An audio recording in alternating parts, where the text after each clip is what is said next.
Right, now it'll be all right. Got it now. Got it now, big man. It's Got good it to now. go. Yeah, we'll be coming through now. Give it a second. Did you think of that Billie Eilish, Greta Thunberg thing? Like both these girls have neurological conditions. They're both kind of messed up, and they both have entertainment parents. Yep.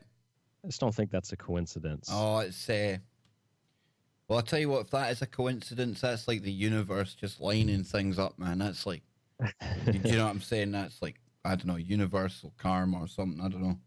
It's the universe's code. There be shenanigans going on here. I feel sorry for that Thunberg. She really is. It's dodgy. So I'm going to shout out, see if anyone can hear us out there in the YouTube chat land. I hope we can hear me now. I hope so, anyway. Are we? Yeah, there it goes. There it goes. So, yeah, YouTube land. I have no idea what was happening there. And it was technology. It was definitely the YouTube end. Everything was telling me it was fine. And when it comes through saying it's live, it's fine. There's a good signal. And I keep refreshing and trying to do it and reinserting new keys. Folks, something hiccuped and we're here now. And that's why I left it to the break there to switch us on again. I'm hoping people will start to file in here now. I've got Ryan Gable with me. He's giving away a book today. And of course, we're live on TFR. We'll be going back there in just a moment. Ryan, we're finally live, dude. We're finally live. On the Google Run YouTube platform. Which I love, may I add. Come on, you must know by now I'm a Google shill, right? No, that's why I was saying it. I like plugging Google. Exactly. We love it. Google is our friend. I enjoy censorship because I don't like listening to other people's opinions. You're happy being in an echo chamber of one. Yes. That's it. Bang on, man. Bang on. So folks, how do you want to proceed in the next segment here? I didn't mean to cut you off. No, we'll just recap really quickly about Billie Eilish and the connections into, or the similarities with the other child star at the moment. Yeah, certainly. And we'll touch on Eilish. We'll touch on people winning the book again, getting their hands on the book. And I'm thinking, and then we can take it wherever you want. I'm just watching the time here, folks. All right. We can show us. I'll bring up some of the imagery from the actual video we're talking about. Got the lyrics there as well. Yeah, because I want to get into that. I'll recap, and then let's get into the video itself. Here we go. All right, so we have Billie Eilish. We know that. Well, welcome back, ladies and gentlemen. We're back here on tfrlive.com. I've got Ryan Gable with me, thesecretteachings.info. And thankfully, at long last, after lots of technical hiccups in the background, you know, I had my people in the studio here, running around here, there, everywhere. I have no people, folks. It's just me sitting here panicking, you know, wetting myself, trying to get things working. But we're also simulcasting now over on YouTube. So a big warm welcome to everyone out there in YouTube land. And if you could just briefly, Ryan, you know, we've been obviously talking about one of our favorite pop stars, nudge, nudge, wink, wink, Billie Eilish, or as I prefer to call her, Billie Eilish, and this latest video that she's got out, and talk about a orgy of symbolism, brother, because it's everything, you know, the black goo, we've got the kind of satanic symbolism going on. Talk to the audience and bring them up to speed quickly, you know, what we touched on the first part, and then we can take it further into this good girls, or all the good girls go to hell. Yeah, apparently they go to hell. Thanks, Kev. So I'm told. So, Billie Eilish, the last show we did, we looked at her name. Bill is often a name that is given in some variation to the devil or to a demon. There's a character in a TV show called Gravity Falls named Bill Cipher. He's a demon that was summoned, and he attempts to steal the souls of children, just to give you an idea of that name used in context. There's a god named Baal. Baal is a demon. Baal is the first lord of hell. Baal is also known as Baal and Bel. Baal speaks in a very raspy voice, and Baal is represented by the legs of a spider and usually by three heads, a toad, a cat, and then a human head, and with a crown signifying his kingship over hell. Well, the Enuma Elish, the Elish means on high. So Billie Eilish's name can literally translate in ancient Sumerian, according to this information, Encyclopedia Britannica, to Baal, the first king of hell, on high. And she represents this in multiple songs. In fact, one song called Wait Until You See Me in a Crown, and another song where she performs that same song and she sings into a mirror, like Eminem speaks to a demon in a mirror in My Darling. And as she walks back into a room with her drummer who's playing the drums, he has a shirt on, and part of the shirt is cut off specifically for a scene, so it just says Baal. So I don't think that's coincidental. So her name basically means, implying that she's more than just metaphorically possessed by a demon. So that's what we talked about last time. Catching up with tonight very quickly, the song All the Good Girls Go to Hell, underneath of it on YouTube, it was released at the beginning of September. There's a note. I'm not going to read you the whole note again, but the note references the millions of people all over the world looking for leaders to pay attention because our Earth is warming up, ice caps are melting, oceans are rising, wildlife is being poisoned. And then she references the UN Climate Action Summit that we saw a few weeks ago. Now, Greta Thunberg spoke at the United Nations. She said one of those very angry tirades and said, "How dare you come to us children?" Well, Greta Thunberg has two parents in the entertainment industry, famous singer for her mom and a famous, semi-famous actor for a dad. She also has a neurological condition, and she's obviously very young when she began this climate demonstration protest. And she obviously has handlers that show her what to do and give her a script to read. And I thought that's kind of interesting because Billie Eilish is very, very similar. Billie Eilish, when she began, she was very young. She has her first album out now at 17. And it's transitioned from pastel colors and her eyes not being completely blacked out and just repetitive imagery over and over and over again referring to demonic possession. And Billie Eilish also has parents in the entertainment industry, and she has a brother who's in the entertainment industry, and she has, like Greta Thunberg, not autism, but a neurological condition. And then we saw Greta Thunberg in a photo shoot where she's wearing an Alice in Wonderland dress. Now, back to the mirror, you see a mirror on the front of my book, The Technological Elixir, which references also Black Goo, transhumanism, and AI, and a look at the entertainment industry. It's in that book. We're going to give away a copy tonight. The mirror is a portal to another world. You see this in The Matrix. You see this in countless music videos, countless television shows. And when you look into the mirror, things are reversed. So it's the upside down world of Stranger Things we've mentioned before. So when you look at the mirror and Alice in Wonderland, I started to think, and I know Kev brought this up the other night, he mentioned Kathy O'Brien. Kathy O'Brien wrote a book called Transformation of America, and she details her experience in MK Ultra and MK Ultra-like mind control experiments run by the intelligence agencies and NASA and other governmental organizations with high-level officials involved, politicians, people like Senator Byrd from West Virginia, people like Ronald Reagan, completely across party lines. And she said in that book written in the late 80s, early 90s, I'm not sure when she started it, but published in 95, that Alice in Wonderland is the primary programming theme for which her and her daughter would be triggered into different personalities, multiple personality disorder, DID, dissociative identity disorder. And Alice in Wonderland is what was used almost exclusively with other themes throughout this mind control experimentation, the types of wording and language to trigger certain personalities to come forward. And Ryan, not only that, it's like almost a part of the mythology of every TV show you see nowadays as well.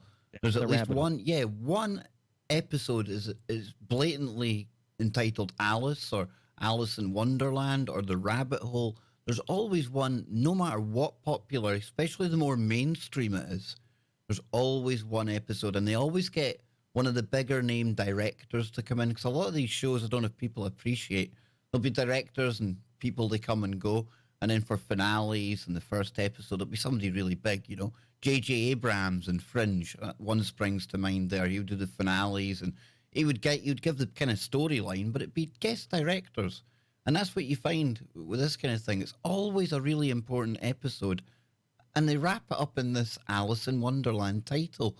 And when you're talking about that as being a trigger, the other night I mentioned Catcher in the Rye, which obviously the assassination of John Lennon, it becomes very, very important there because you've got Mark Anthony Chapman, I think is his name off the top of my head. He basically shoots Lennon, pulls out a copy of that and starts reading it like nothing's happened. I mean, that's not normal behavior, you know. And you see, so I don't know. You've got the trigger events. We're going to get into triggers later on as the show goes on as well. So yeah, definitely very interesting. And of course, the Greta, the Billie Eilish. Interesting how they both suffer from neurological disorders. And I remember when I was growing up, you know, yes, you heard of people that were a bit different, probably didn't have the same names for things that we do nowadays back then. But it seems to me that it's quite rare now to find youngsters that don't have some kind of neurological condition or disorder.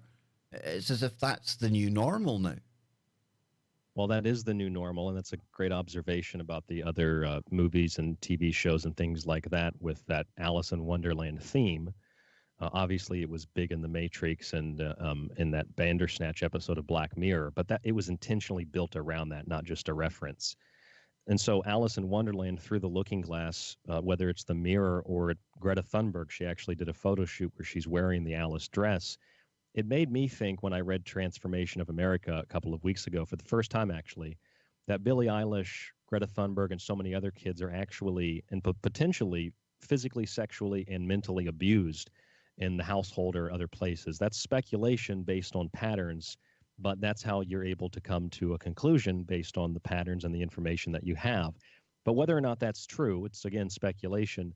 All of us, especially children at major universities, well, teenagers, kids, depending on how you define kid, at universities, in middle school, elementary school, kids are being conditioned and brainwashed under the same kind of trauma-based mind control to be afraid that the earth is going to end, the world is going to end, they have no future, when their future is being stolen from them by the people telling them that the world is going to end and coercing them and politicizing them and turning them into environmentalist extremists that get behind a green cause to overthrow, through both class warfare and age warfare, the previous establishment to establish the new establishment, which, as we've seen throughout history, is a very, very oppressive one. If you want to see what that'll look like, just take a flight over to China and see what China looks like with censorship and selling political dissidents organs and things like that. And that's all wrapped up in that green agenda. And it's also interesting to note that,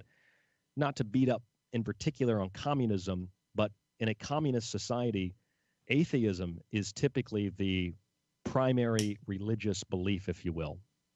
And atheism is the primary religious belief because people are beaten so badly into submission in so many different ways and tortured and have to experience some of the most horrific things that any government or any ruling body could impose upon its citizenry, that they lose all hope and all faith in anything. And they become complete drones of the established order of the party. And in our world today, things seem that bad. Everything that we see, everything that we hear seems that bad. We're being told the world's going to end. We're being told that the sky is falling, so we need to fall into line. And if you watch this new Billie Eilish video, they actually tell you this video is about climate change. It's about the world burning. But I think there's another level to it, Kev. And if we explore that other level, we'll see that it's more than just climate change. Climate change, global warming, is the metaphor. The reason that this video is made is to promote selling your soul to the devil. At least that's my interpretation of it. And we can go into the details if you'd like. I think we can call or rebrand Billie Eilish. I'm sure there's people out there will call her a pop goddess. However, I think more apt would be the pop goo deaths, because more and more, Ryan, she is blatantly showing this black goo that we often come back to, my friend. And she really is. I mean, like no other. It is a constant theme from the black goo tears that's coming out of her at one point. She takes the shot of it and a certain, we're back to the syringes here. I mean, your take on what we're watching here? I'm not sure how your system works, but that image that you have up now from the video, is that on the YouTube stream? Yeah. Okay, so at least viewers can see that. If you can't see it, if you're listening and you go and watch this video on YouTube, it's called Bury a Friend is the first I'll video. take a picture of it for everyone at TFR. I'll do that right now. You keep talking, Ryan. I'll get that sorted. So there's a song she did, one of her first songs from the new album is called Bury a Friend, and we analyzed that last time. One of the lyrics from the song, which by the way is just completely saturated with everything from human sacrifice to monsters under their bed, or monsters under somebody's bed at least, to levitation associated with demonic possession, to her eyes being blacked out, handlers, drugs, forcibly injected with needles and whatever this substance is, black goo, you can assume. And from that image at the end of the Bury a Friend video, where she says that she sold her soul, the lyric is, "For this debt I owe, gotta sell my soul because I can't say no, no, I can't say no." And she's levitating with black eyes as she says this. That song then transitions like a mixtape, if you will, for the video into this new song, or the new video that was released. The song's not as new, but the video, All the Good Girls Go to Hell. So we transition from her being injected with these needles and whatever the substance is, and as you see this new video progress, after she's injected with this substance, she grows giant wings out of her back. And I wanted to note something about that, which I'm going to discuss in detail tonight on the Secret Teachings at 12 midnight Pacific time on the Fringe FM. That's breakfast time here in the UK, dude. That's like 8 a.m. in the morning. I should be up for that. Anne finishes night shift. I'll have her coffee on. Oh, dude, I'm looking forward to it already, man. I forget how many listeners we actually have in the UK. I know people have told me that before. They listen like in the morning before work. I've made you a household name, dude. I'm only joking. I'm only joking. I think you have, Kev. We help each other out. You got Linda Godfrey coming on. I do. We're going to get right into the dog man with the very best person to speak on it. I can't wait, dude. And that's thanks to you. Thank you. Yeah, I don't think you could find anybody better than Linda to speak about that. Well, somebody keeps on asking me, dog man, everything dog man. And you know me, I like to have a laugh and a joke, but at the same time, I like to provide the listeners with the very best info on whatever it is they're looking for.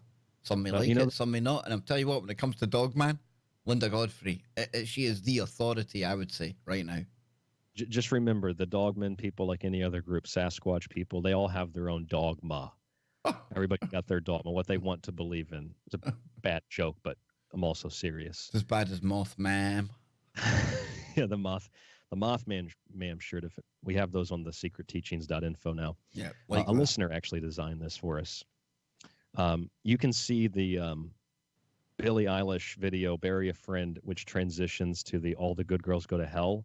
I know you posted an image of that in the chat, correct? Yes. With the needles in her back? Yep.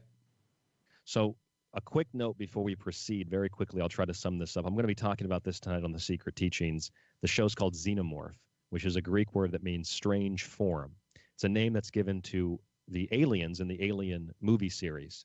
There's a sequel or a prequel to what I guess you could interpret as kind of like sequels to the prequel, and that is the Alien Covenant movie, which was the second prequel to the Alien series.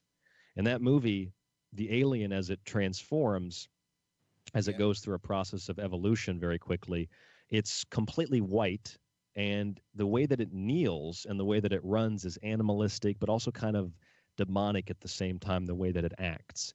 And I noticed that the way that, and this was back in 2010, long before that movie ever came out, like 2015, 16, Alien Covenant, Lady Gaga did a video called Bad Romance, one of her most famous songs, Rama, Ga, Ga, Ga. Oh, Ram, yeah.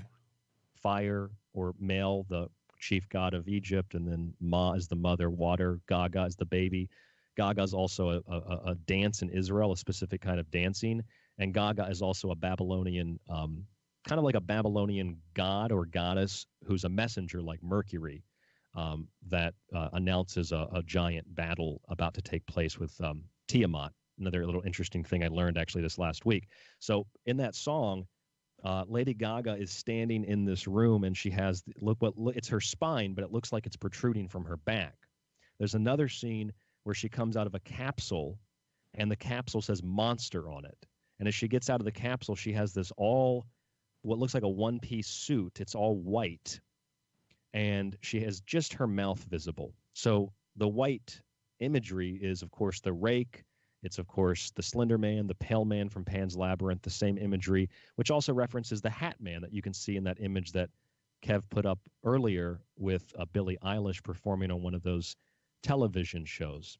So you look at the Bad Romance video and you see that Lady Gaga, the way that she has this outfit on and she kneels, I did a comparison. She kneels, and this was like 6 years before the Alien Covenant movie, just like the alien. Or we could say the alien kneels just like her.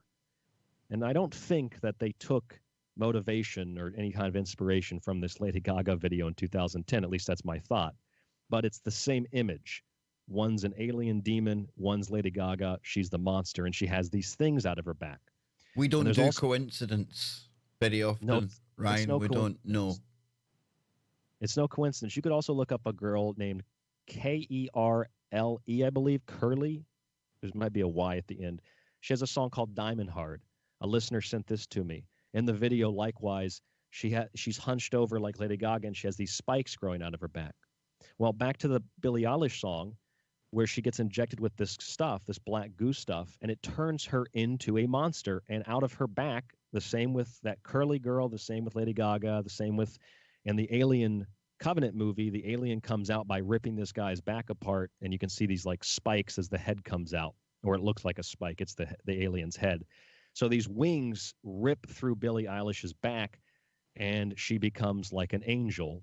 And then I think everybody knows what she becomes as the video starts, and she falls through the clouds as the fallen angel, which you know is Lucifer, of course, which is something, by the way, Lady Gaga performed as the fallen angel literally at the Super Bowl a couple of years ago, where she descended from the dome. Remember that? Yep. So that was, and she descended onto the platform between the two pillars that were on fire. So if you were to look at this as merely coincidental, that's a hell of a series of coincidences to use the same imagery over and over again. So that gets me thinking as we look at the rest of this video. And there's not much to really get into, but it's really significant what is there. This song, All the Good Girls Go to Hell. When you look at the kinds of things that they portray, and then when they're asked about it, or when other people who like these artists are asked about why do they portray so many dark, disturbing images and lyrics, people say, well, that's just the way they express themselves, or this song was really about a guy, or this song was really about the environment, or this song was about the Me Too movement, or this song was about how terrible the music industry is. And I started to think, but they're using the exact same metaphor every single time, the same images every single time. It actually seems like the music video and the music itself is made to represent either a mock selling of one's soul to the devil, they're acting something out, or they're doing it literally for real, or it's kind of a warning and also kind of a provoking of the audience to become involved in the same type of thing, to sell your soul, to be entranced by the music. And since that's so consistent, I started to think, I think that's the purpose of the music. And I think the metaphor is, it's this guy I dated, or, this woman I dated, or, it's the industry. Metaphorically, it's like selling your soul to the devil. So it's multi-layered. You know, I was thinking about this as well, Ryan, right? And somebody in the chat room, I think it was Kristen, I think, yes. Says Lady Gaga took the place of Madonna. And I could quite go with that, absolutely. And I think about it this way, right? You think about Madonna, and I remember when her very controversial book came out. I also remember when Like a Virgin came out, and that caused a lot of controversy at the time. People were really kind of, whoa, this is a bit risky. Now, you compare what Billie Eilish is doing later on in this video, where she's blatantly prancing about, like, literally, on fire, demonic, the wings, the full works, covered in black goo. Of course, it's meant to be oil because we're destroying the planet, folks. But can you imagine if Madonna had done this back in the day? There would have been church heads, there would have been religious leaders outraged. But now, this is just common. This is okay. It's cool. Yes, and not only is it common, but I remember the last time we did a show around the time I did my show on Billie Eilish called The Abduction of Billie Eilish. And we had read some. You know, if any of our fans tune in because we'll put Billie Eilish or Billie Eilish in the tags, they are going to be spitting feathers, dude.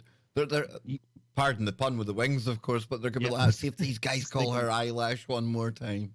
Well, hold on a second, though, because I actually watched a video where they introduced her as Billie Eilish. Like, that's how it was pronounced. Maybe it was actually the late night so-called comedy show host from that image I sent you.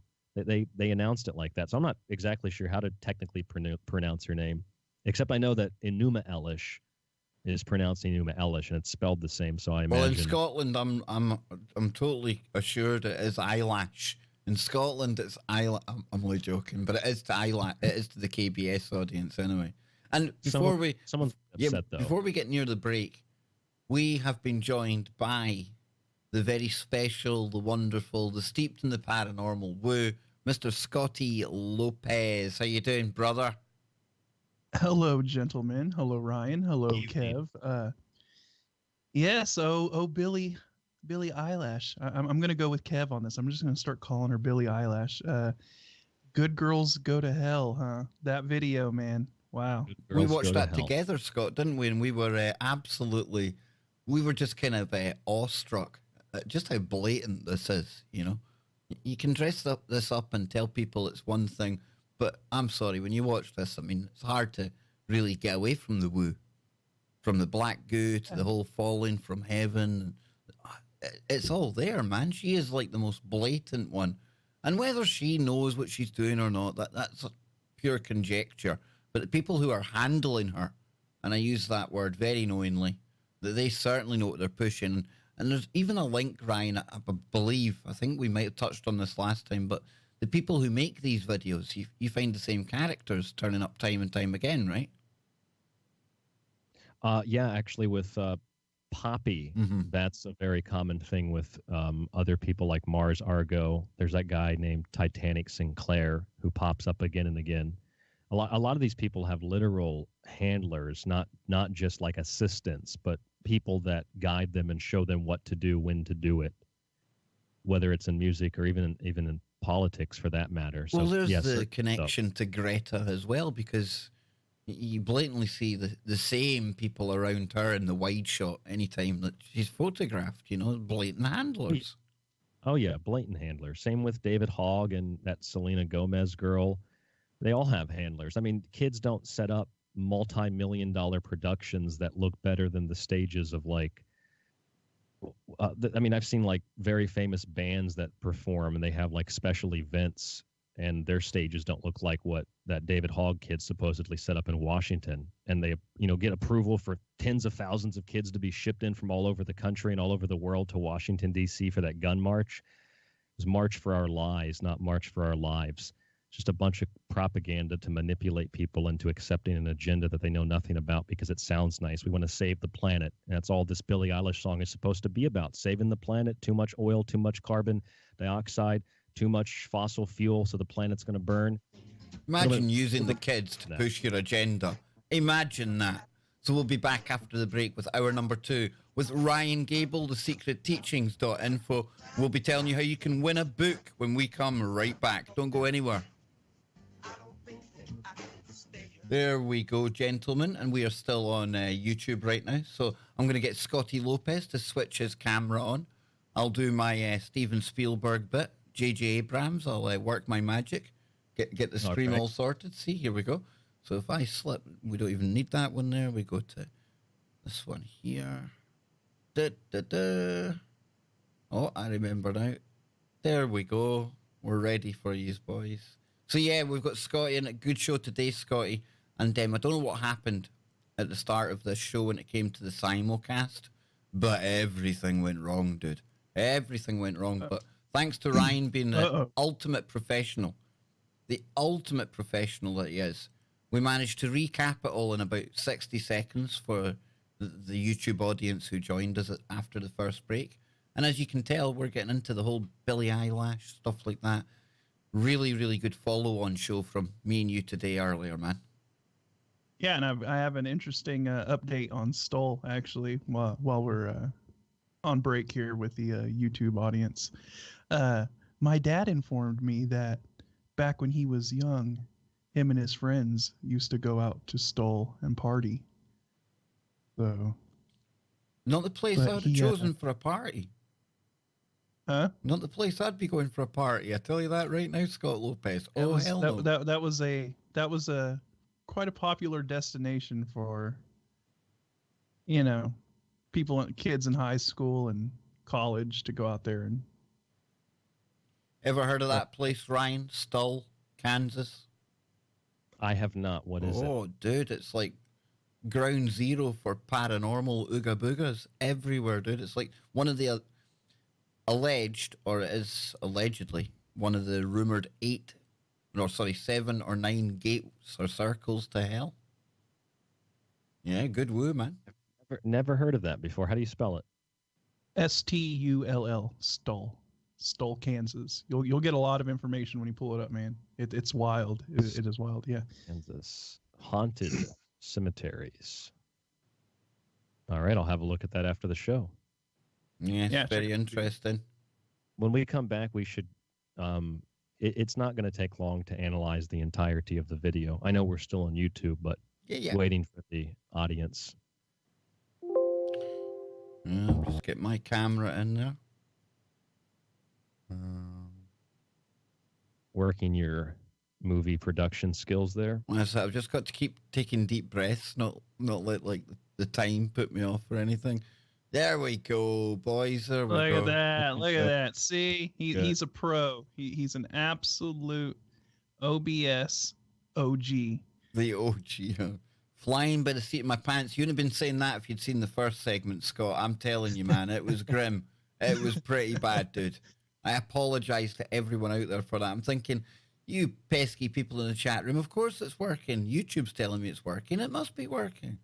No. And I got my whole Matrix thing working again. That was Scott, tell the audience what happened, please. Yeah, it was a rookie mistake on my part. Right, here we go, boys. Here we go. I never hit start on the virtual cam. That's always a problem. It's like sitting in the car waiting for it to start itself. We're not quite there yet. Nearly. But we are getting ready to go back to the mothership, ladies and gentlemen. Don't forget, do me a real big solid. Check out Ryan Gable's show, thesecretteachings.info. And remember, tfrlive.com, the home of KBS. I thank you all for being here. And I really want you to, show some support for the home network as well. So 3, 2, 1. There we go. We are back. We are live. And we have been joined by Scotty Lopez, as we can now see. And, of course, our special guest tonight, good friend. And when the three of us hook up, there's always great information, great conversation as well. Ryan Gable, thesecretteachings.info. And he will be on Fringe FM just later on today. And that is midnight over there, over on the West Coast. That's 3 a.m. on the East Coast. And it's breakfast time radio for all of you hardcore Brits over here. And I would say that's probably early evening. Perfect for all of our Aussie friends down under. So you'll have to start saying g'day, mate, to all of your Australian listeners now, Ryan. I have a lot of Australian listeners. I just sent a couple books to Australia. I tell you, Australia, I think the amount of people waking up in Australia is a direct result of the fact that that place there is like some kind of New World Order training ground. If you're looking for like pilot schemes or things that might be rolling out to the West sometime soon, we often look at China, guys, don't we? But I tell you what, you can do a lot worse than looking to Australia because they get it in their face. New stupid laws for the sake of them. They've had the whole kind of thing going on with the bad guys from the desert as well. You know what I'm talking about. So, yeah, it's all there. I mean, what do you expect? I mean, they're a commonwealth of the crown, right? And so a lot of the same ridiculousness that you see going on in the UK and in the European Union, it just happens over there in Australia. So, yeah, it's not a surprise, but it's pretty sad though because the Australians are really cool, and they're hardy people, and to see them kind of I don't know what to say. Just kind of tolerating that from their government is kind of sad to see. But Yeah. But big shout out to everyone down in Australia. So, Ryan, once again, let people know how they can get their hands on one of your books, sir. Yes, sir. The Technological Elixir is the book I'll be giving away tonight, a physical copy. Now, I publish it myself, so if you're in Australia, you'll have to pay for shipping because it's obviously a lot more expensive. But if you're in the U.S., it's a free copy. The email is rdgable@yahoo.com. That's rdgable@yahoo.com. And I was thinking about ways to make it simple for someone to win the book, but I thought, how about this? The first person who can do this correctly to email me might sound easier than it is, but to email me 10, could be very simple, just 10 words, but 10 different types of divination, 10 different types of divinatory practices. I'll give people, can I give people one to start them off? You can give them one to start, yes. Necromancy. Necromancy. So there's one. Does so that yeah, am I in? Am I on the right theme there? Because you know me, man. I'm a bit dense, Ryan. I'm a bit dense. I need people like you to make me look good. No, it goes the other way. It goes both ways, actually. It's a two-way street. But yes, Kev is in, so necromancy is one of them. rdgable@yahoo.com, 10 types of divination. It might, for some people, it might be easier than others, but I'd have to think for a second if somebody asked me to name 10. So 10 different types of divination. First person, rdgable@yahoo.com, and this book is yours. I also have the copies here of the other books, Food Philosophy, and the new edition of Occult Arcana, which is 514 pages, just jam-packed with info, beautiful images, and that is available, like these other books, on the website at www.thesecretteachings.info. Interesting note about the Technological Elixir. Most of what we're covering tonight in theme is in that book, but the occult knowledge that helped to build that book and tonight's show and all these other shows we do about the music industry comes from Occult Arcana. I've included pretty much everything that I know in that book. That's about 8 to 9 years of my life in that book there. And that, folks, is the time and dedication it takes to arrive at a place like I was sharing earlier on, Scott. You know, we'd been speaking off air about Ryan. We often talk about him on air. But we're both very, very blown away by this dude. And I don't want to give him too big a head. I can't fit his camera in as it is, right? I've only got wee boxes. I'm only joking. But no, all joking aside, I mean, it takes that kind of dedication and research, Scott, doesn't it, to get that deeper understanding, you know? yeah, I mean, Ryan has put in the work.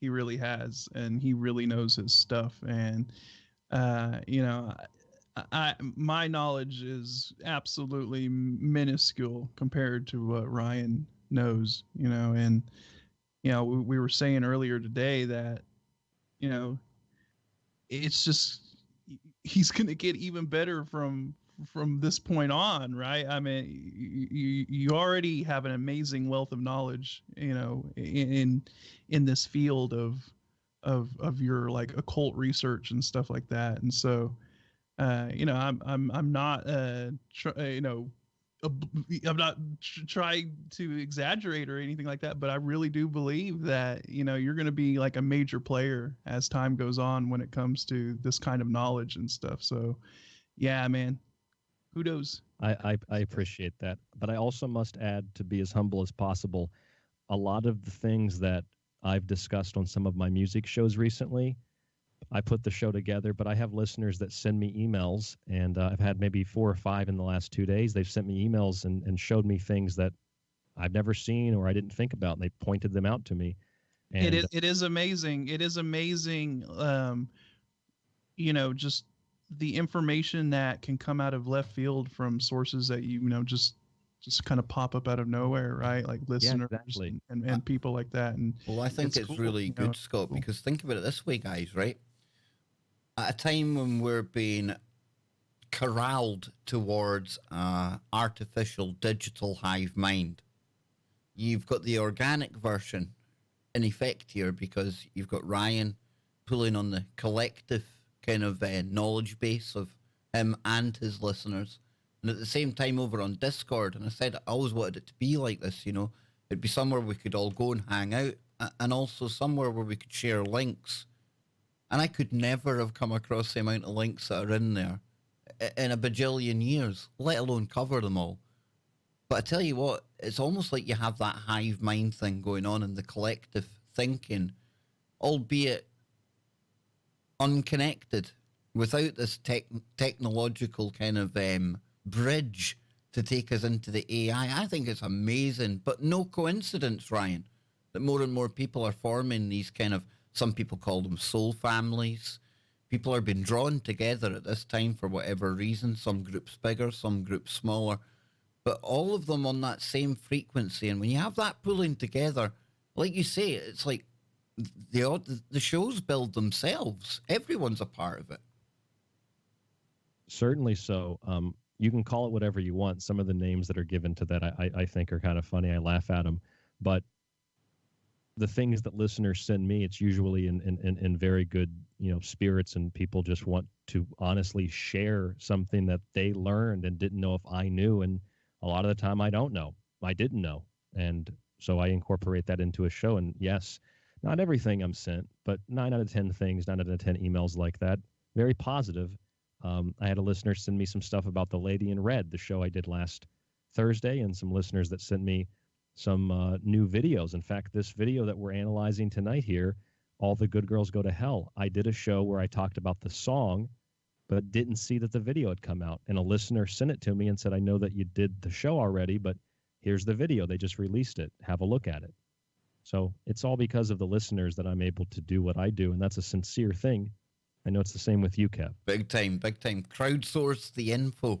It's the way to go, folks. It truly is. So, Ryan, I'm seeing lots of suggestions, lots of input on the whole competition that you're running here today. So I hope people bombard your inbox with emails. And there's more than 10 to choose from out there that people have been talking about. So I'm expecting you to get absolutely barraged with an influx of emails. So where do you want to take this now, though, right? Because we talked about triggers earlier on in the show. And, of course, that could bridge into the new movie that's out there that I think has been one of the most blatant attempts to trigger people and the outrage that surrounded the whole Batman release. And, again, that ties in with popular culture, the programming that's going on. Wherever you want to go, though, because I think before we even get there, we should look at maybe the more of the symbology of Billie Eilish. And also, we've got the lyrics of that song as well. Yes.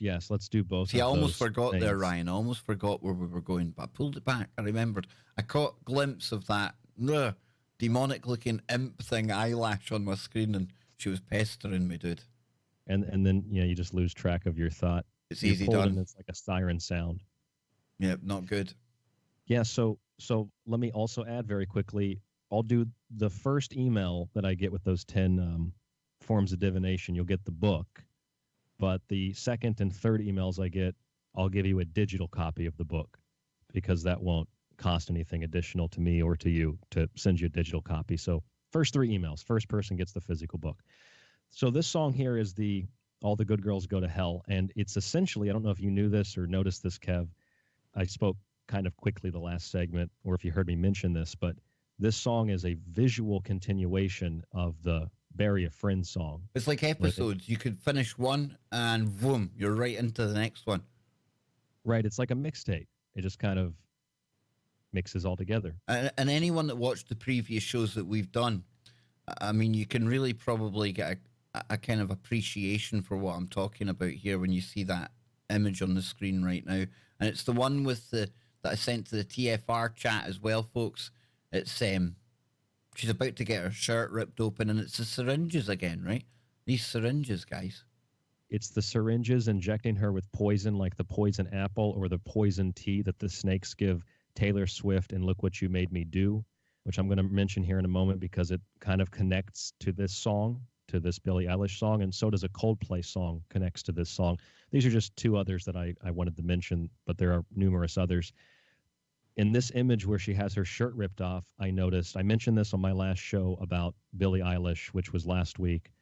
There's a small series of frames, maybe 2 seconds long, where they have an up close of her after she's had her shirt ripped, and the shirt is hanging around her neck. I think it's in the Bury a Friend video. You'd have to look at it in there. But the shirt is hanging around her neck, and the way that they zoom the camera in, I saw this after the show, it's literally a portrayal of Marilyn Monroe's dress, or at least that's what it looks like to me. Plausible deniability, I guess, though. But we know Marilyn Monroe with the blonde wig. It is the archetype of the mind-controlled blonde pop star actress, mind-control slave. So anyway, that video, she comes down from the heavens like a fallen angel. She's, of course, I think everybody recognizes that she plays the part of Lucifer. And Lady Gaga likewise played the part of Lucifer at the Super Bowl halftime show a couple of years ago. She descended onto the stage from the top of the stadium, which I think they pre-recorded that before the game part of it. So in this video, in essence, everything is like covered in fire. The whole world goes up in fire. And Billie Eilish, as she sings, she walks down the road, kind of stumbling, that act that she puts on. She's a good actress if she's not really possessed by something. But she's kind of has a stumble, like a limp to her walk. And you can see her get less or get more comfortable with her walk and become more powerful in a sense. That's the feeling I get from it as she walks towards the camera. But she falls from the heavens into a puddle of black goo. Now, they say, as we've discussed earlier, this is multi-leveled. They say it's all about environmentalism. This is fossil fuel oil, and it burns the entire world. And the world goes up in flames from global warming. Okay, that is a valid interpretation. That perhaps is what most of the people that worked on the video intend. But it also relates to the same kind of imagery in every other video and every other song we've looked at on the Kev Baker show or on my show, The Secret Teachings. So she's Lucifer, she's in the black goo, and she walks with her wings covered in it. It spreads over the road, and everything catches on fire. And she sings. It's a really seems like a pretty quick song, but it starts out with the lyric, "My Lucifer is lonely." She says, "Standing there killing time, can't commit to anything but a crime. Peter's on vacation, an open invitation." And that is probably the most significant part of the entire song, the opening verse and the intro. "My Lucifer is lonely." Lucifer is lonely. Standing there killing time, can't commit to nothing but a crime. Idle hands are used by the devil to commit crime. The devil doesn't like to get his hands dirty. He likes to entice other people to get their hands dirty. That's actually a line from the Antichrist in the apocalypse season of American Horror Story.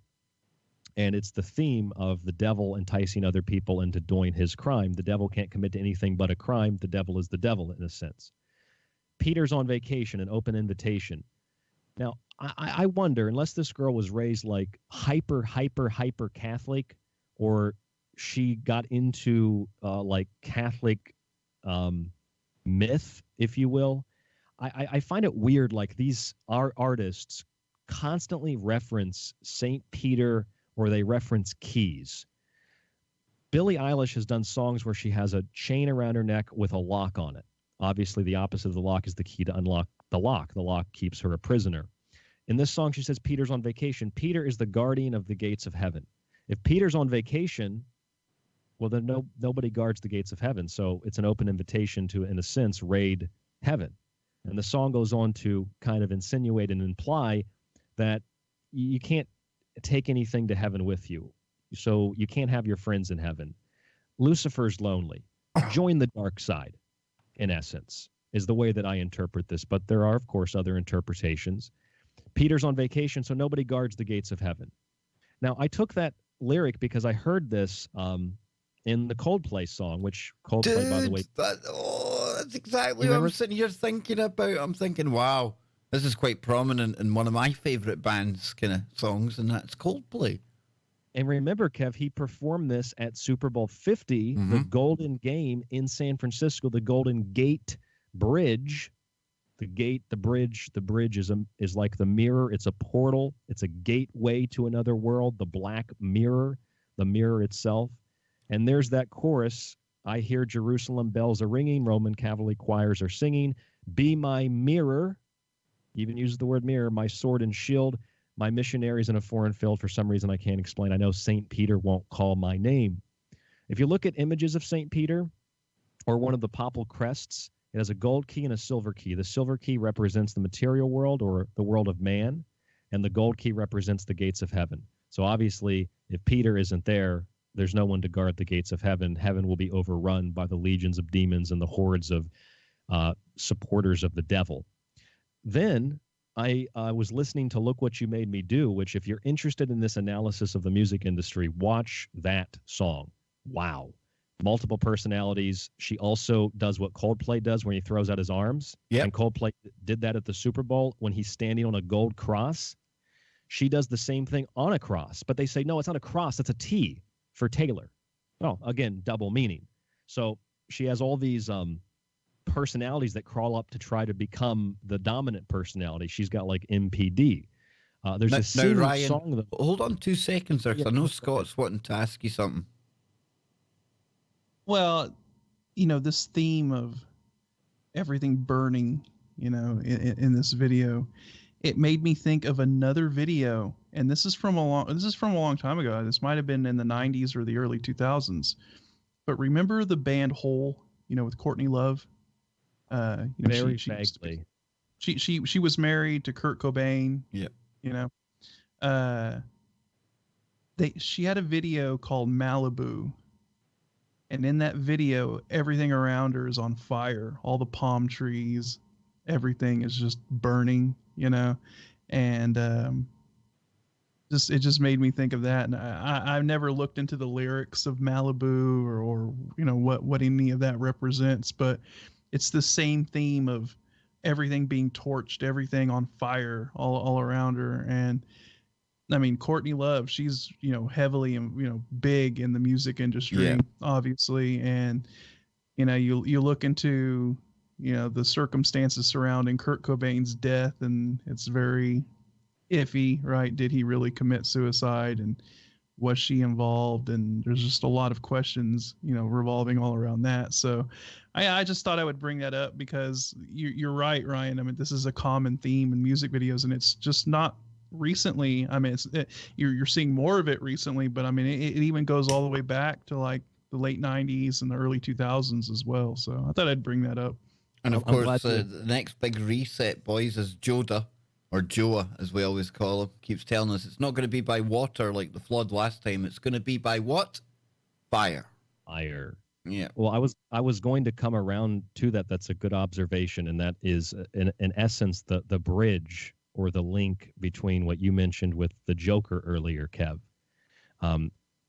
Quickly, if you look at that Taylor Swift song to sum up my rant, she's in a golden cage and she's swinging in the cage like a bird. What's the name of the song, dude?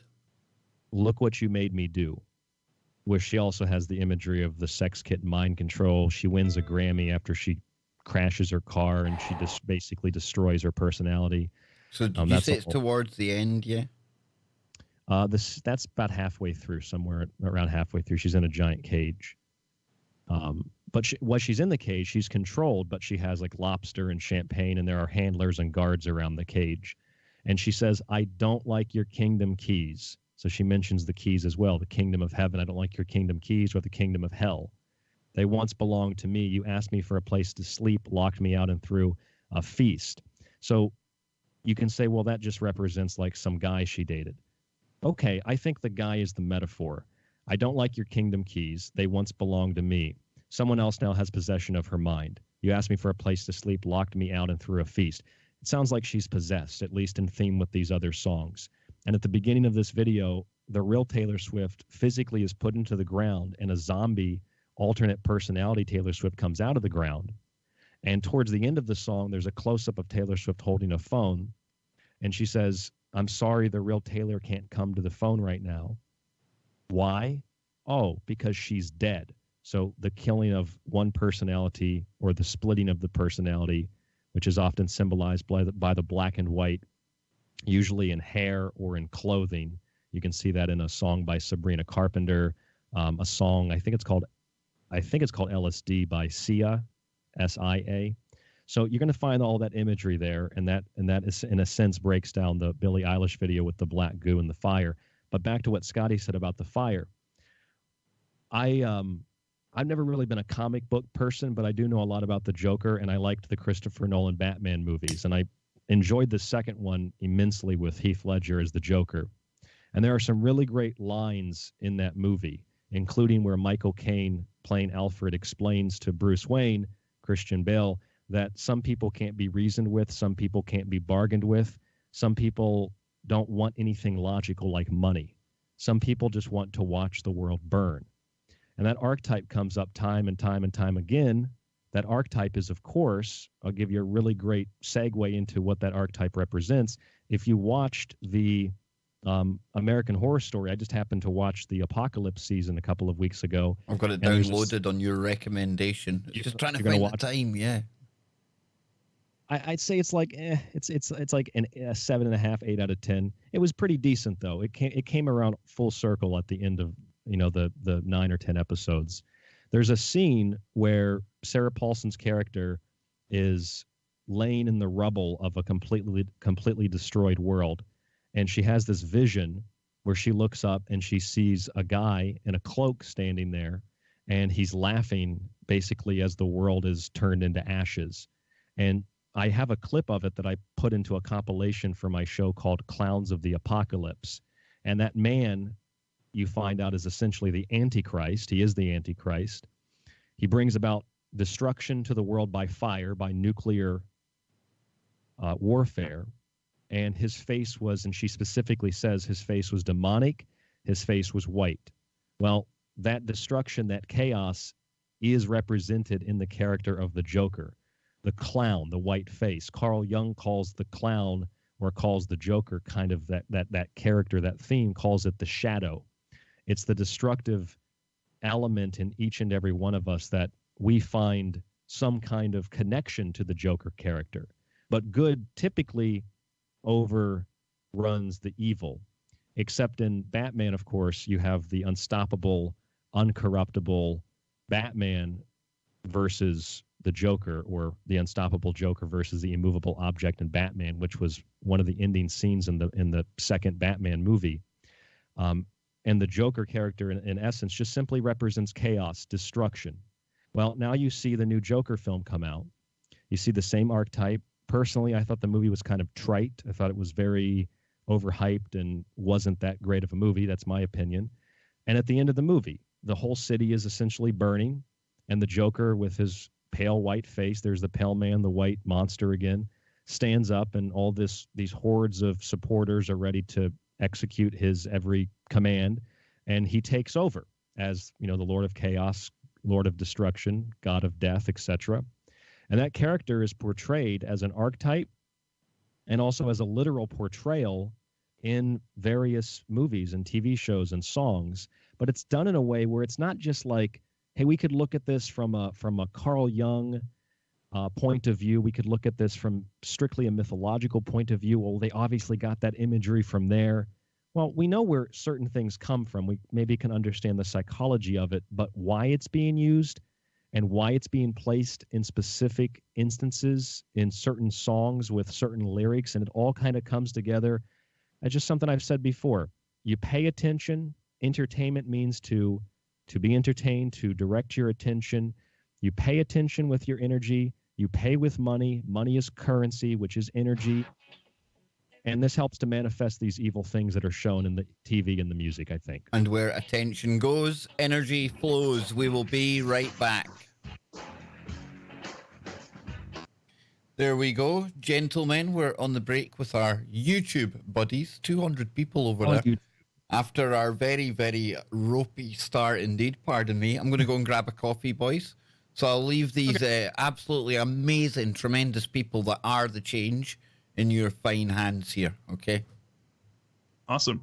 So, another thing I noticed is you notice this trend lately in movies that they want people to root for the bad guy, right? It used to be, you rooted for the good guy, the hero, and then it kind of phased into like the anti-hero stuff, right? Where he's kind of conflicted and he may do some bad things, and kind of like a Punisher situation, right?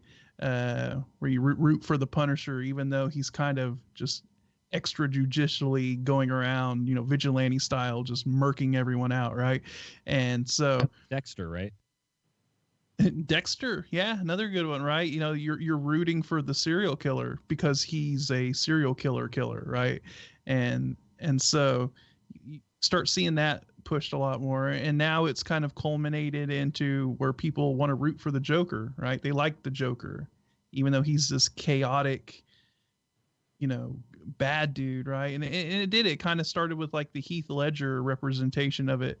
He got it to where people really kind of invested into his character and saw things from his perspective and started rooting for him, right, as opposed to the Batman. And so I think that's also a very interesting thing to see kind of play out in film lately, is that the bad guy is now essentially the one people are rooting for. And you got to wonder, is there a reason for all of that? And I say yes. I think that they kind of they're flipping everything over now, right? They're flipping reality where once people rooted for good, now they want to root for evil. It's part of the cultural reconstruction where you have, like you just said, it is a reversal. Things are flipped upside down. And part of that cultural re-engineering or reconstruction is to destroy all the previous heroes or characters that were strong and give people hope, so that people have no hope. Crash, bang, wallop, like a demon falling into a pit of black goo. He comes flying back into the virtual studio, and we are going to have the... Oh, wait till you see this, Ryan. Oh, in fact, are we going to see it? Hang on, hurry up, Kev. Oh, please. I'm hoping we haven't missed it. Oh, if we have, I'll play an actual, an alert. But Sidvich, all the way from Norway, great show today. Absolutely. And I know a lot of people were very excited about Ryan coming on today. So glad he could make it. And again, to the YouTube audience, a big, huge apology for the start of the show. But really, we condensed it down when we did go live. So I'm going to give you a quick show, Ryan, before we go live again. Check this out.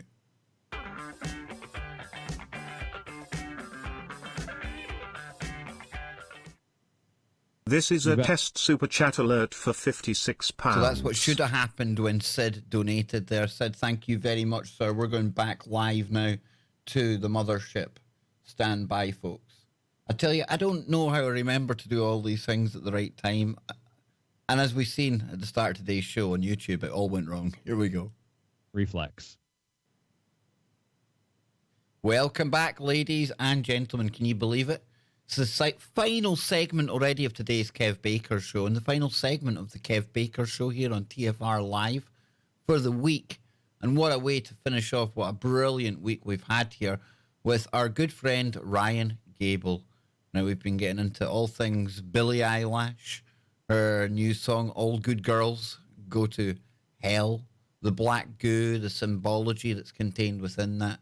We've touched upon also the Joker movie. We've talked about that briefly. And not only that, but as a special treat for all of you out there, Ryan is giving away his latest book, The Technological Elixir. And I'll hand it over to you, Ryan, to let people know one last time how they can get their hands on this amazing piece of work, man. Yes, I'm not checking my emails until after the show. The email is rdgable@yahoo.com. The book is The Technological Elixir, Black Goo, Transhumanism, and Invoking AI. There's a tremendous amount of information on the entertainment industry in there, like we've been discussing tonight. And you can get that book by being the first to email me, haven't checked my emails yet, with 10 different types of divination. Kev gave you one, necromancy. One of the dodgier ones. Kev goes right deep, right early, right straight in there. Necromancy, man. Let's get the dead involved in this party, I don't know what that says about your psychology, but that you might have triggered somebody with the mention of necromancy. Didn't Jesus perform a form of necromancy when he brought Lazarus back from the dead? There you go, dude. There you go. And if I hadn't triggered anyone, Well, I can guarantee you Ryan That just did. And if that wasn't enough for you, well, how about we leave the ultimate trigger of all to our good friend, the star of tonight's show, Billie Eilish? Because if we go back here, there's one phrase that sticks out to a man with a beard like me. You know, the toxic man that I am. And I see a glaring error. Only it's not an error. It's quite deliberate what's happened here. All the good girls go to hell because even God herself, God's been woke, ladies and gentlemen, and God isn't a man or a woman. I get that, right? But usually referred to, you know, in the masculine kind of sense. But no, in this woke world, God is a woman. So like I say, don't blame me. Don't shoot the messenger. Billie Eilish, she only goes jumping about looking like some kind of way. We bring her back up here. There we go. Yeah, I mean, nothing to see here. Singing about, you know. That looks like the DeLorean hit 88 miles an hour in that one scene. Doesn't it? Doesn't it? Maybe that's what was happening back when, you know, after the DeLorean goes away. That's what was happening here, dude. She was arriving. She's a time traveling imp. The fire rises. Some people just want to watch the world burn. By the way, that chorus you just mentioned, because even God herself has enemies, and once the water starts to rise and heaven's out of sight, she'll want the devil on her team. This song is very tempting. It sounds like something you read in the Bible where Jesus or one of his supporters are like tempted by the devil. Plus, there's another lyric in verse 2. Look at you needing me. You know I'm not your friend without some greenery. Walk in wearing fetters, which is a type of chain. Peter should know better. Peter's the guardian of the gates of heaven. He has the keys to unlock the gates, kind of like the key maker in the Matrix in a sense. Peter's taking it tight in this song, eh? Wow. They're going after old Peter, man. She must not like Peter or something. I don't know why she keeps bringing him up. Not a fan. I'm not your friend without some greenery. That yeah, me, she remembers him from back in the day when like Lucifer was in God's choir and things. They've got a bit of a beef going on, man. Yeah, yeah. It's she's got a beef with Saint Peter. You're right. In fact, I was looking at that at break, verse 2. She brings up Peter twice in this song. A lot of artists, like we talked about, Coldplay brings up Saint Peter as well, and Viva La Vida. And when she says, you know, I'm not your friend without some greenery, kind of to me implies a form of like contractual obligation that one must sign with one of these entities, or in this case, directly with Lucifer. And if you weren't convinced, like Scott, you got to pay me. You got to pay me if I'm going to work with you or be on your side. And you not got to only show that, me the green, right? Not only that, but the political angle. But there's also something more in this little bit here. Hills burn in California. Now, we obviously know what that's referring to. Yes. But it's this bit here. My turn to ignore you. It didn't say, I didn't warn you. She's not talking as Billie Eilish, sir. She's talking as, like, the fallen one. So, like, you know, if you'd heeded the dark side, if you'd just got a little bit closer to the dark side, you could do away with this kind of thing. These bad things won't happen anymore. Well, Scotty, what were you saying at the break? For those who aren't listening on YouTube necessarily, you were talking about the rise of this imagery and entertainment. It was a good point. I was saying that, you know, within the past, you know, I would say 10 years, well, maybe even 20 years or so, in the entertainment industry, you've noticed this flip to where you see these movies coming out to where the people root for the bad guy as opposed to rooting for the good guy, right? It started out with sort of the anti-hero, you know, like the Punisher and stuff like that, where they're necessarily not a good guy, right? He's running around extrajudicially killing people. He's a vigilante, but you root for him. You know, he's the good guy, right? You kind of see it with Deadpool also. Right, Deadpool is a vigilante type.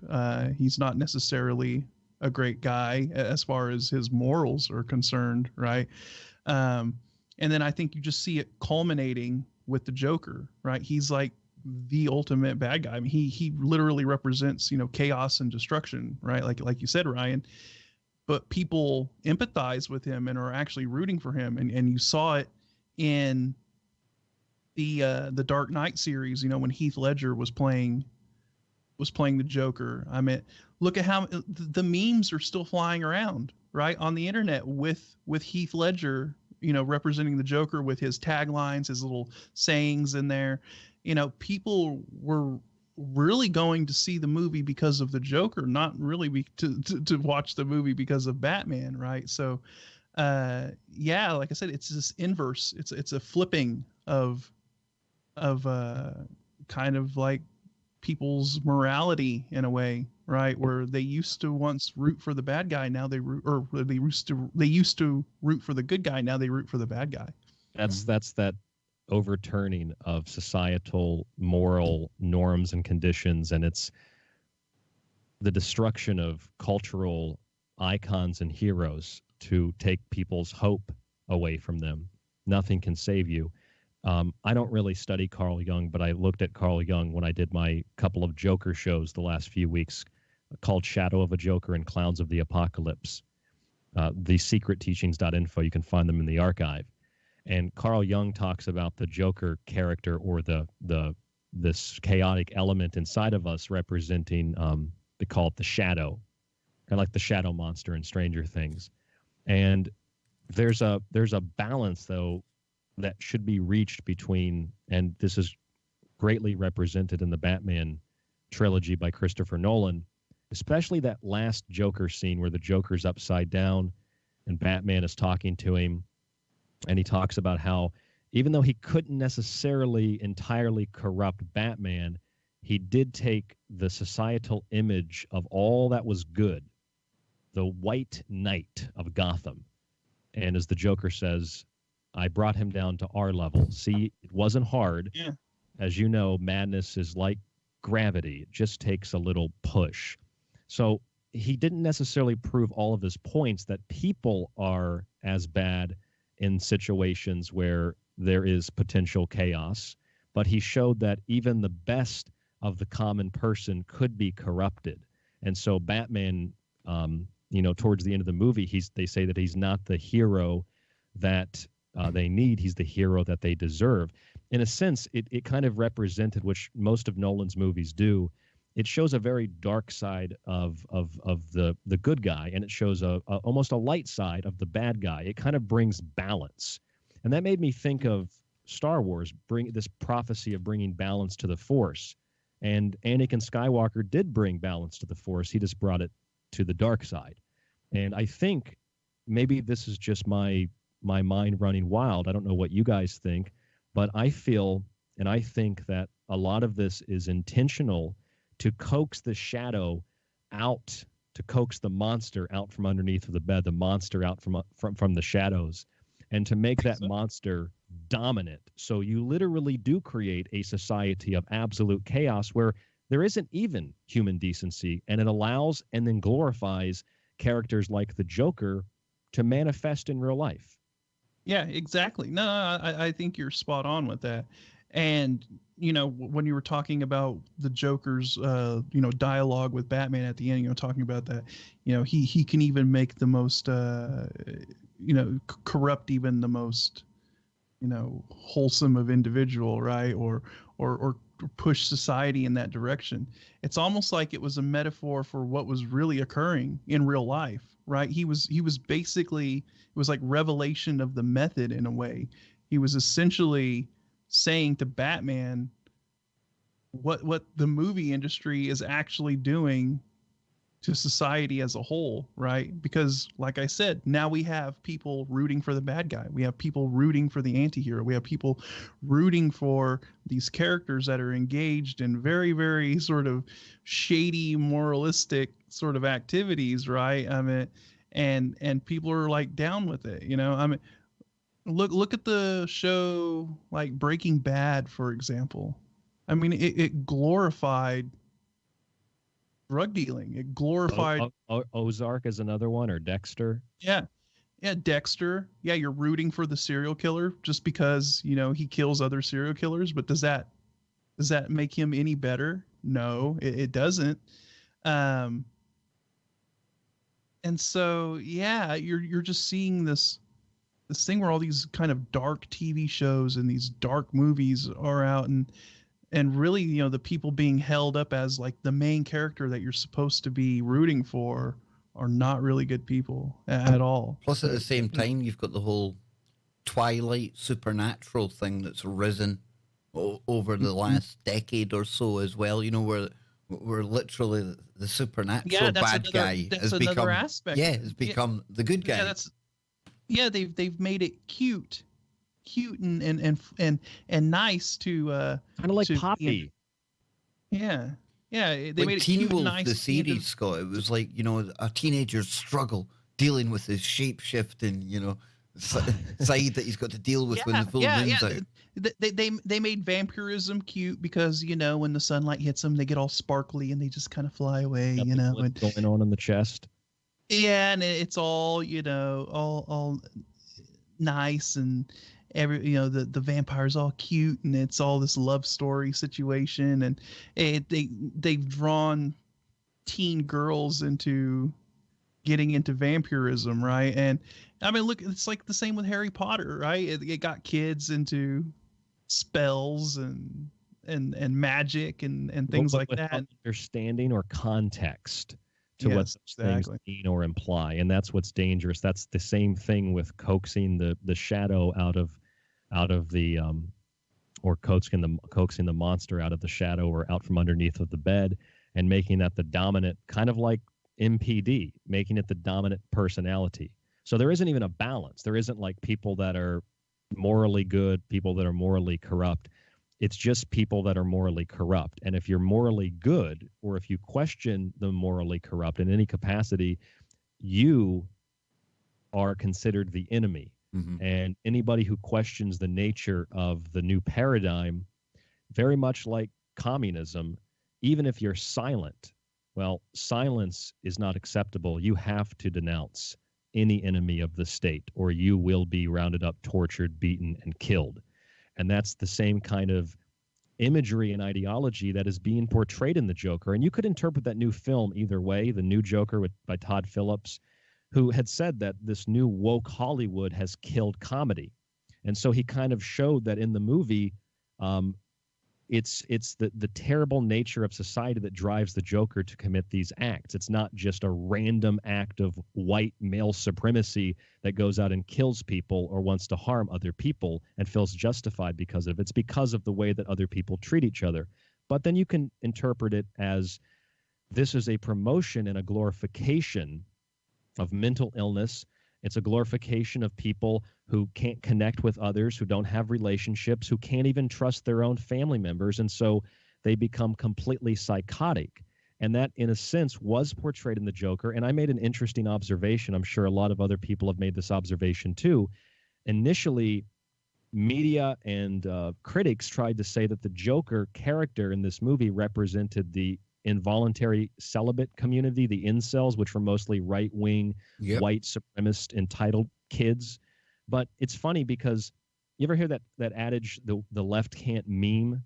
They aren't funny. They don't get jokes. Like Todd Phillips said, Jerry Seinfeld doesn't really perform much because of the way that liberal universities and people respond to comedy. So in a sense, if you know the story of the Joker, it's the extreme left that are borderline outright communists that want to overthrow society.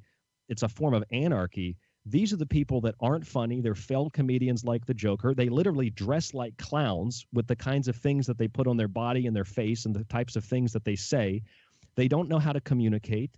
They get together in hordes and groups and communicate through a hive mind without any original thought. They don't let anybody else into their circle. They follow the commands of the next person above them.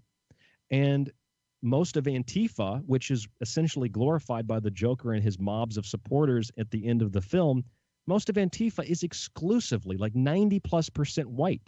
The Joker is not some right-wing white supremacist extremist. The Joker is a left-wing Antifa anarchist that wants to overthrow society so that a few other people can take control and take all the spoils. It's basically a communist revolution being promoted through entertainment.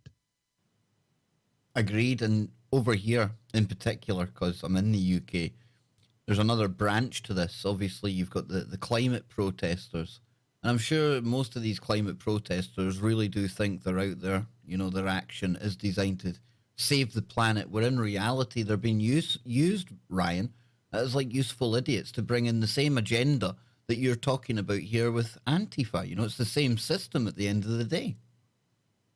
Yeah, it certainly is. I saw, what were those people called? They had like costumes on or something.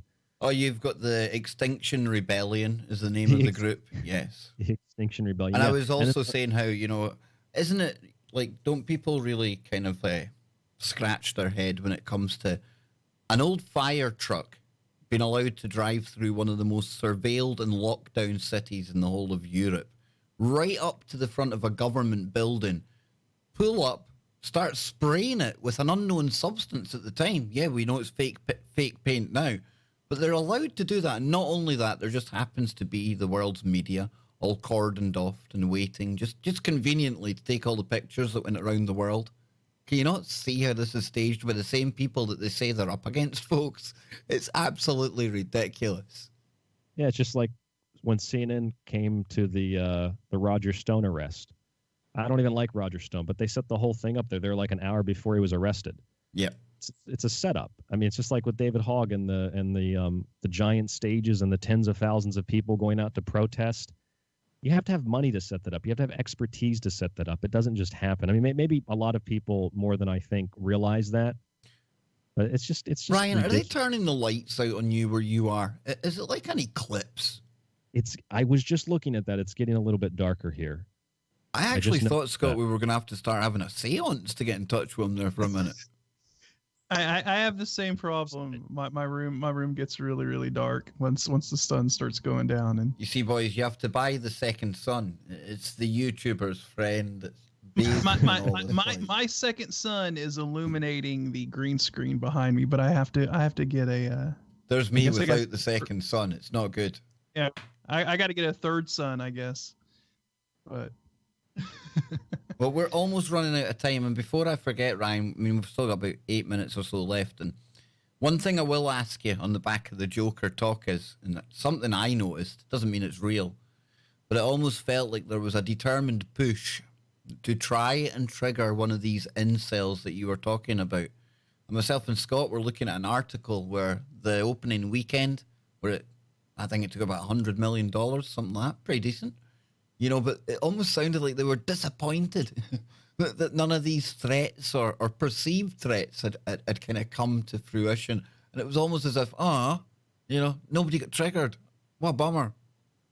And for me, and I'll get your take, you've read Transformation of America, you know, your mind control stuff. I was calling that show MK Joker. It felt to me like the most open kind of mind control event on many levels that I've seen in a long time. Yeah, I talked about that on my show called Shadow of a Joker, and I did that the weekend before the movie came out.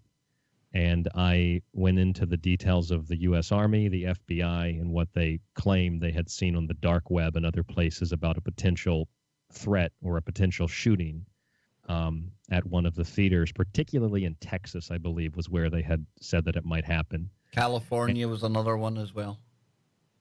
Yeah, you're right. There was actually another updated story after the movie came out about a California movie theater that was, I guess they took everybody out of the theater. Do you know where they took that from? They didn't even go to the dark web for it. It was 4chan. And what's 4chan? 4chan. 4chan is the home of the internet game, the LARP. And yes, as we see so many times now, the mainstream media, and listen, part of me thinks they know it's a LARP, but they're no better than your average clickbaiters out there. They like these sensational headlines because aside from the programming and everything else, the agenda that it's helping to push, they want people's eyes back on their site. And if they can come up with something scary and woo and there's attacks imminent and stuff like that, it's exactly the same tags that anyone on YouTube would be using to garnish 10 times the views that a video like this will. For just dealing with information in a rational and, okay, at times, some people may say speculative form, but it doesn't sell as well as the old fear, and the mainstream know that, Ryan. Yeah, they certainly do, and it also, I'm imagining, benefited the film production because Streisand effect. Exactly. I was even saying to Scott, it's not a movie I would normally have thought about going to see I'll see it when it's out, on DVD or whatever. But now all of the interest, and it was almost making me want to go. And listen, folks, over here in Glasgow, I know we roll a bit differently. Okay, I'm being a bit conservative there. We roll a lot differently in Glasgow. We're also being bathed by 5G. Make of that what you will. I'm not quite rare to medium yet, but I'll keep you up to date on how I'm cooking, right? But I haven't heard of anyone. I haven't seen any stories that claim there was people traumatized having to leave the cinema, anything like that. The sight of maybe a single guy sitting up the back fidgeting with his jacket, it didn't cause mass cinema anxiety. Yes, I've made that term up myself, but in a world of all these disorders, it's okay to, right? What they're telling us, another example again of, in the real world, it's not actually happening. And all this hype, it's unfounded, and it never comes to anything. No, especially with this, and maybe, there obviously was some, I think, ulterior motive, whether that was just money or it's something else that's coming and we haven't seen yet. But certainly so. Well, if you're saying that, now I don't really adhere to the prophecy that's out there on YouTube, but there's a warning for Seattle. I went and scared everyone in St. Louis the other night and I got it all wrong. It's Seattle for November the 3rd. And I was laughing when I realized I got the wrong place. There was probably people choking on their coffee in St. Louis. They're probably like, whoa, what's going on here? But no, Seattle. And what the person has done is, and I'm not knocking this, but usually I think the evidentiary kind of value in numbers in movie comes after the fact. Now, I get it. It's not really good for preventing things. But what he's done anyway is looked at a lot of films, war games, movies over the years.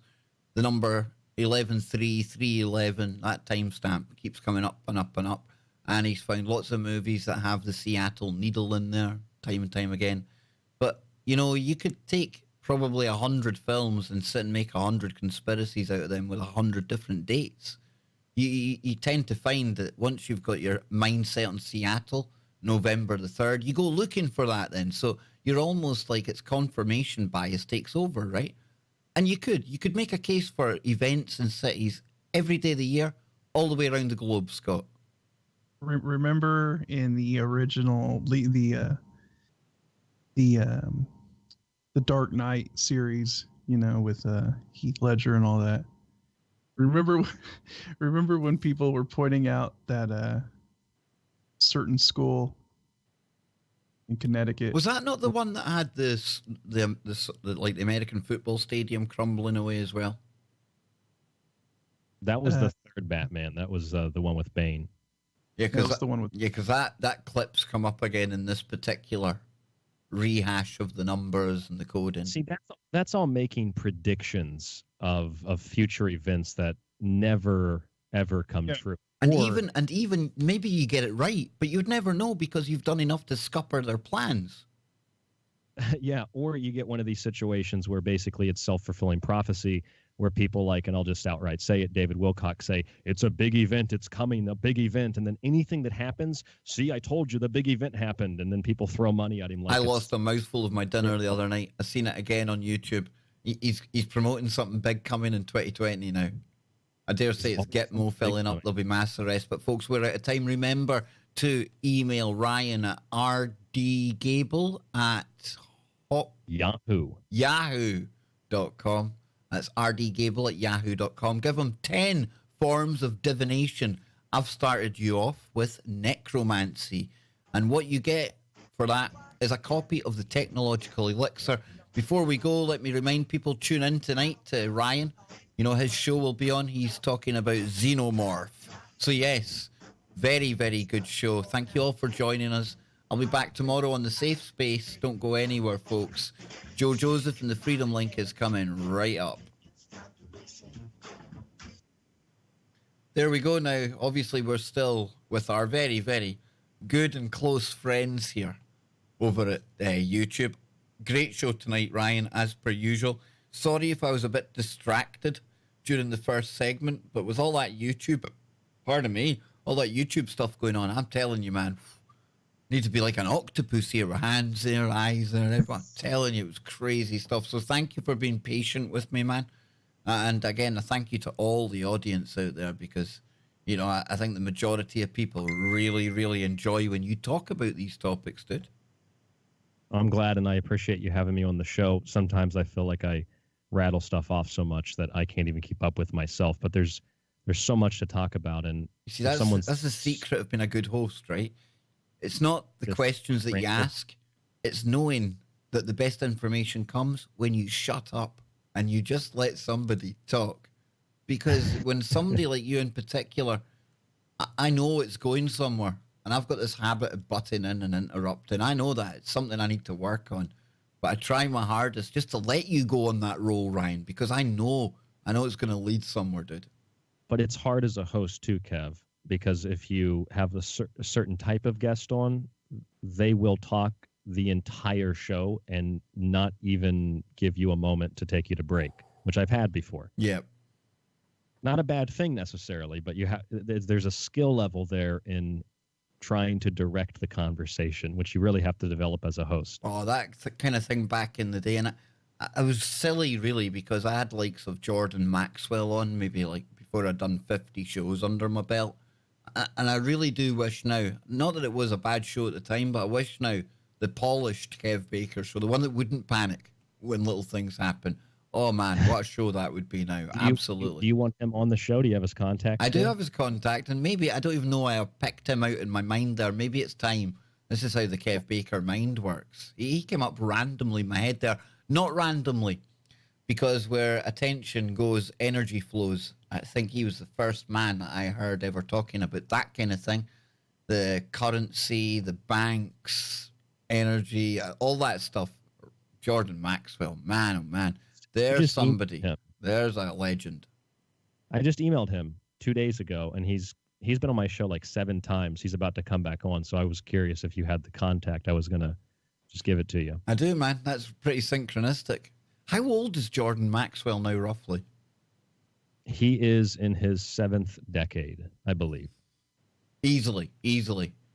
And I believe David Icke is as well, isn't he? Yeah.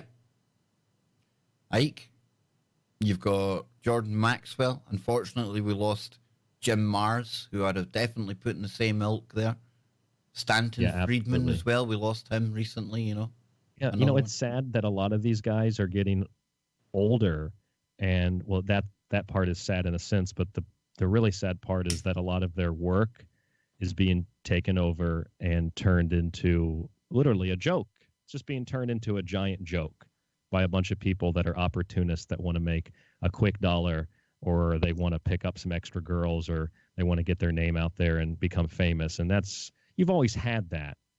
But this field of research has not been as it's not like it's been something popular throughout history. A lot of this is new in terms of, you know, with media and entertainment and the capacity that it is today. I don't think that there were people, you know, in Victorian times, like analyzing plays and, oh my God, did you see the way they stood on stage? That was definitely an Illuminati symbol.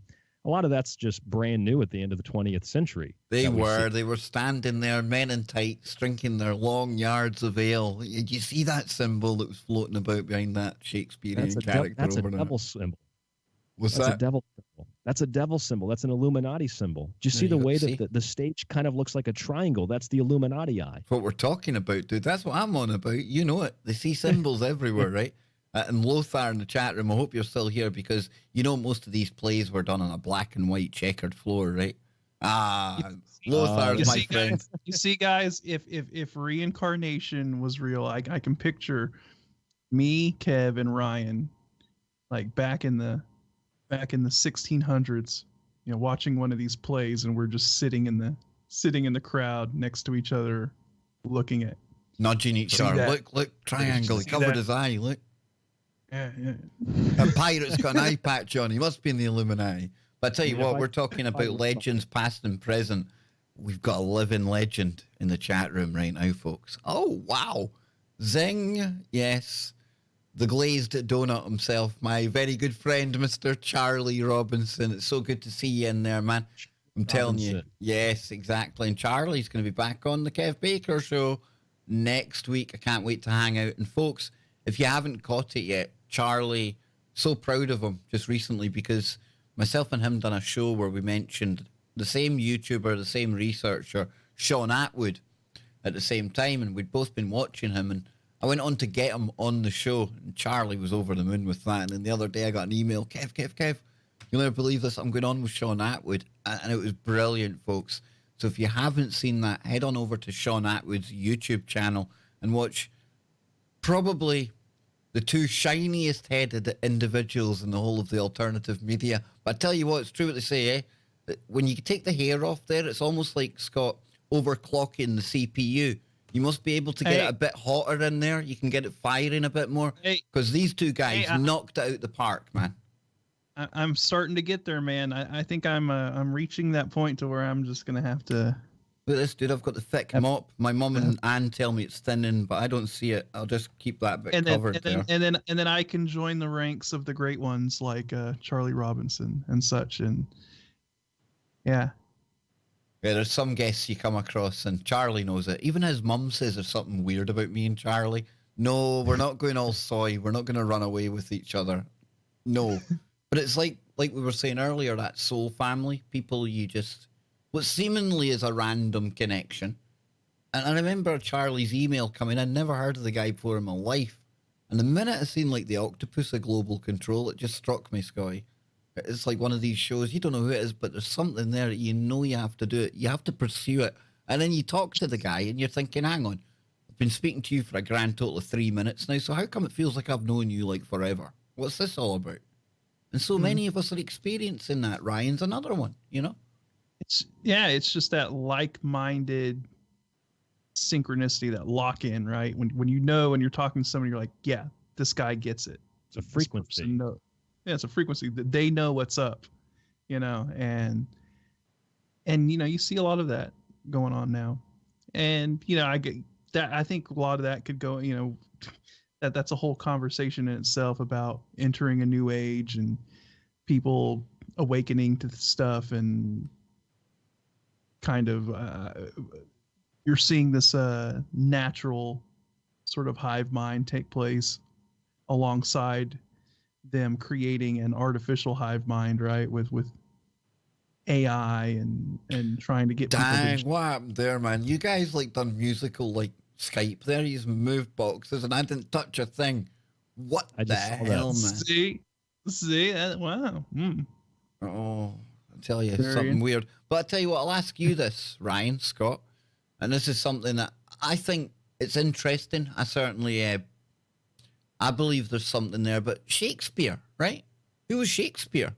And the dude in the chat room, he's with me. If I was to say, well, who Shakespeare was, Francis Bacon from back in the day. What's your research tell you guys? Ever heard anything about this, Ryan, Scotty? Certainly so. I don't know as much off the top of my head. I know a few details, but if you read Manly Hall's The Secret Teachings of All Ages, he has a chapter on that, and he talks about some of the interesting details of Shakespeare's life, like no plays, nothing that was ever written and published by Shakespeare was in his will. The only thing he had in his will was like a silver bowl.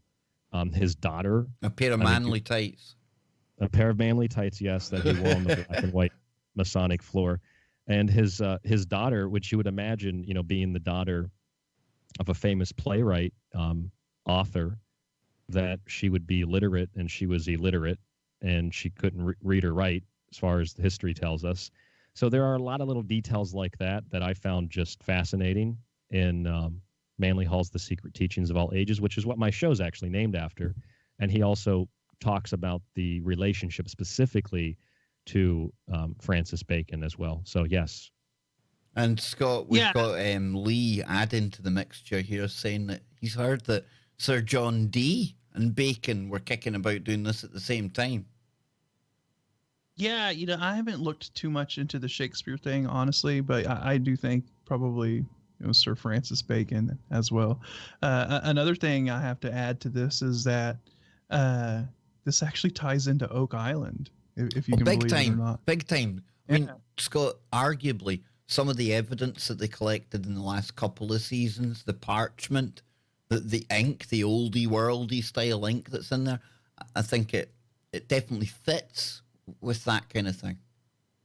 Yeah, they think like what some of Shakespeare's works or something may have been put down there, you know, in that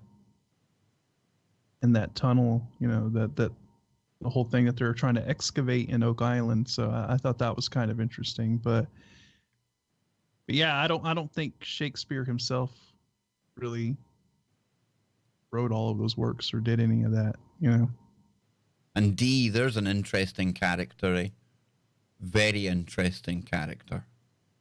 Yeah, John Dee. They performed was it Edward Kelly and John Dee performed the series of communications with the Enochian angels to acquire the Enochian script. Yeah. And then Aleister Crowley attempted to continue that work in the early 20th century, trying to open a portal to hell in 1909? Yep. Then you had, wasn't it, there was somebody back when they were doing the nuclear testing as well. The name escaped. Jack Parsons? There we go. I was thinking JPL, but I couldn't think of the name, yeah.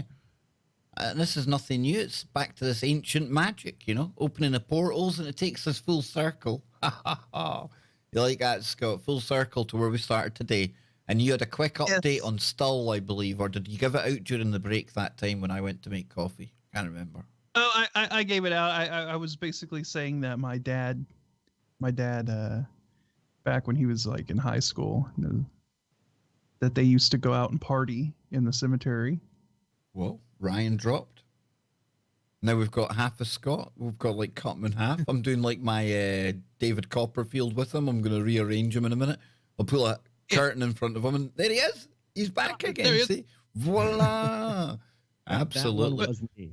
That one was me. I had to plug in my phone because there's a hockey game coming on I wanted to watch. Oh, dude, we're going to wrap up in a minute anyway. Got to love the hockey. Absolutely. That's like the kind of game that Scottish people, we've got like ice hockey teams here. Obviously nothing compared to what's over in like North America or Russia. The motherland, Russia. But you know, but before I let you go, Ryan, we have been coming up real close and personal.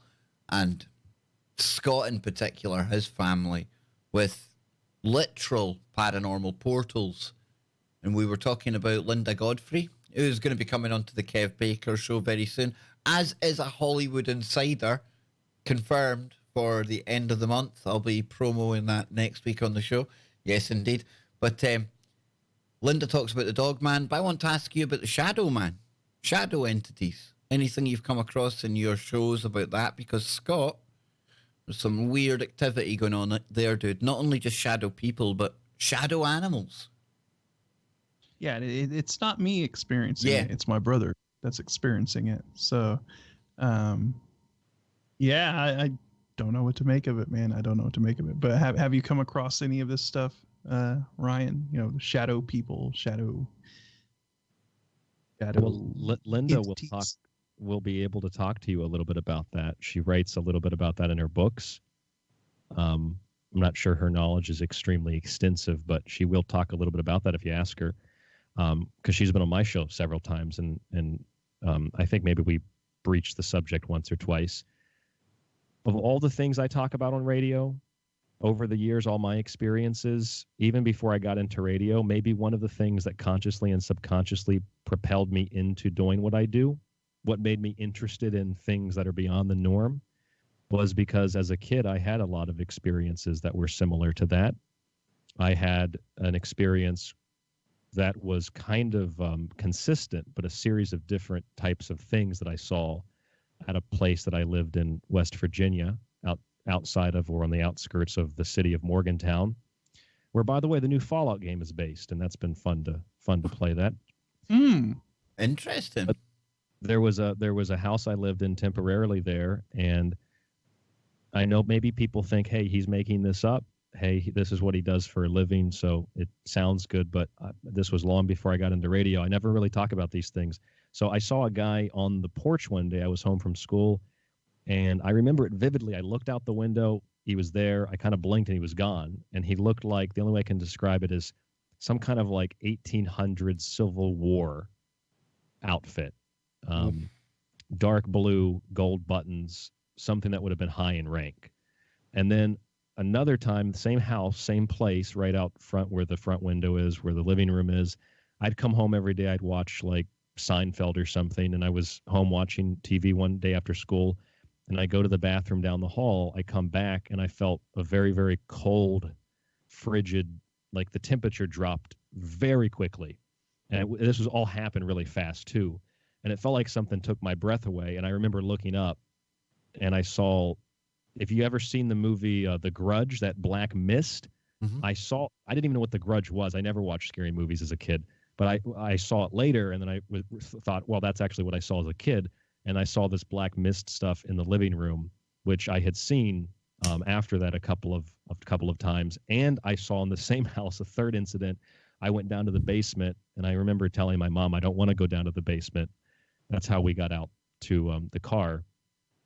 And I go down there, and this literally happened. The light bulb blew out, and I remember feeling something. I can kind of still, it's like a memory, a genetic memory or something. I can remember the feeling of something like grabbing my neck, but it happened so quick it felt like something grabbed me, and then I ripped away from it and ran back upstairs and slammed the basement door.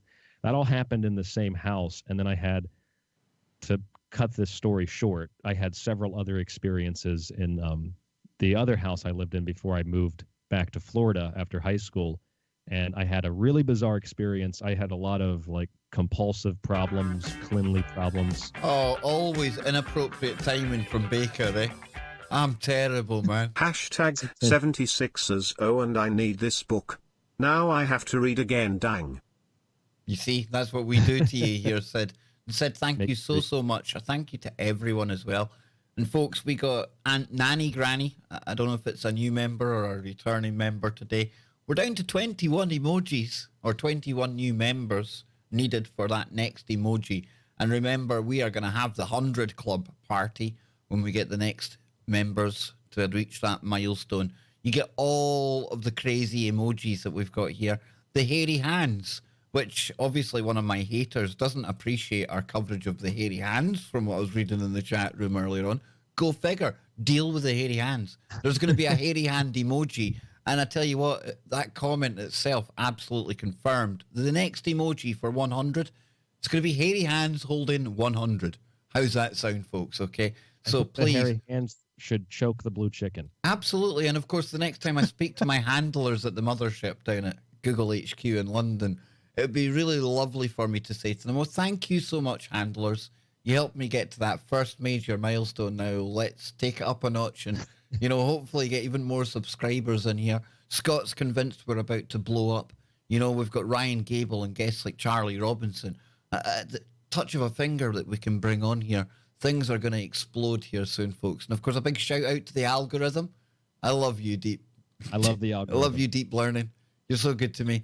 And everyone down at the mothership at HQ in London, and of course over in Silicon Valley as well.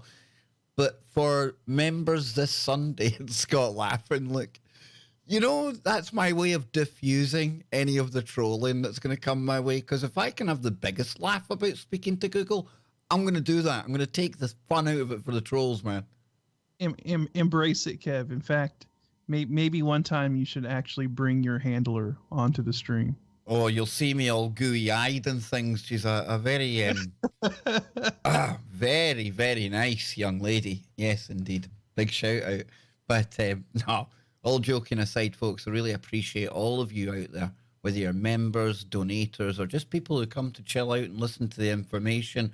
We're all in the same vibe. We're all in the same frequency. I know for a fact you're going to absolutely love Ryan's show later on. Ryan, tell people how they can get there, my friend.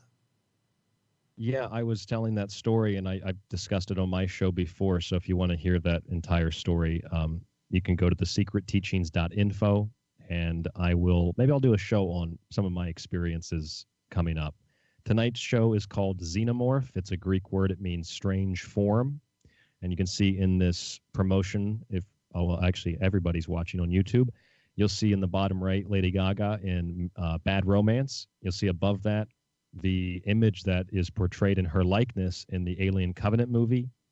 To the left of that, you'll see the alien coming out of the guy's back after incubation. So this kind of has like these, looks like spikes, or his back's being ripped apart very violently. And you'll see that in other music videos by Lady Gaga, by Curly, and some others, where they have that same portrayal, like Billie Eilish, of the things coming out of their back. It's a transformation, a metamorphosis. kind of like a butterfly. The wings come out and crawls out of the cocoon. Ryan, your titles and your art is always something that I absolutely catches my eye. For some reason, I don't know what it is, and I don't want to say it too loud, but the Facebook algorithm, it likes you, man. I get to see your posts, whereas I know Scott, that is. and Scott, I mean, he has to send me links to anything he does. I wouldn't know Scott exists if he didn't link me up to things he posts. I do see some of your posts, Scott, and I rarely see yours, Kev. But I figured out why my show gets promoted now.